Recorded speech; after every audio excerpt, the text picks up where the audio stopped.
Well, it looks like we need to inject you. No, not with coronavirus! Ah! No, not coronavirus, my boy. I've injected your company with SQL. Wait, what? Are you afraid of evil doctor that realize hacking is much more lucrative than normal surgery? Well, we do. That's why we create a guide to prevent SQL injection. So hopefully at this point we all know a little bit about SQL injection. We just did a lab on it recently where we saw that attackers are able to gain extra information from the database with using a select clause and appending it to the end of what they're supposed to put in the field. They can also do things like putting one equal to one, and then it just bypasses the user ID because it's always true.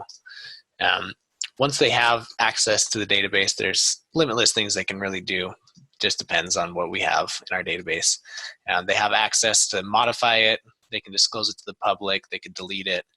In our case, they just were able to get a little bit of information from SQL injection, but then they were able to find other vulnerabilities in the database and exploit those. So we really need to know what we're dealing with and how to protect against this. And Trevor will talk a little bit about that. All right. Thank you very much, Joseph. So what we're going to talk about real quick now is some basic SQL injection prevention techniques that you can employ to protect yourself from these type of attacks. The first thing we're going to talk about is what's called a parameterized statement. So basically, programming languages talk to SQL databases using what's called a database driver.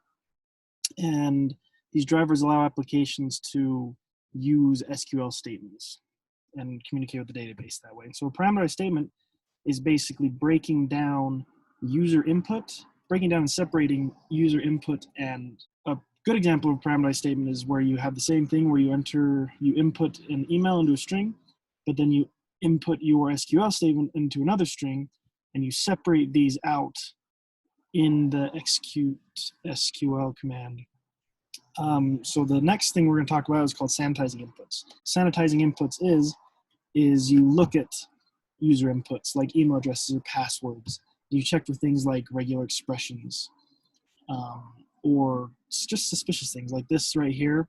If that was in a password field, that's really not a password anybody would use, but that actually is a SQL type injection attack that bypasses passwords. There's other things like making sure that there's no symbols in alphanumeric fields, and also making sure there's no white spaces or new line characters, because most passwords or emails really only be one line long, where a complicated and complex SQL injection attack could be multiple lines of code, and they're just kind of checking for suspicious things like that.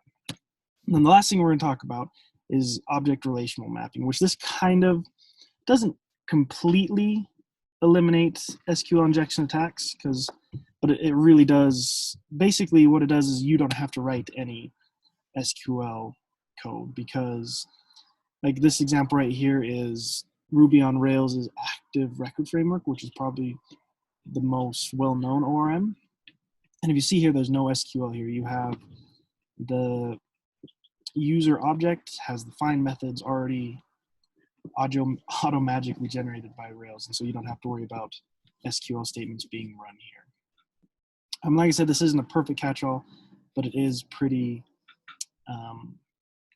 good way to prevent SQL injection. So between those three things, you have a very good start at preventing SQL injection attack.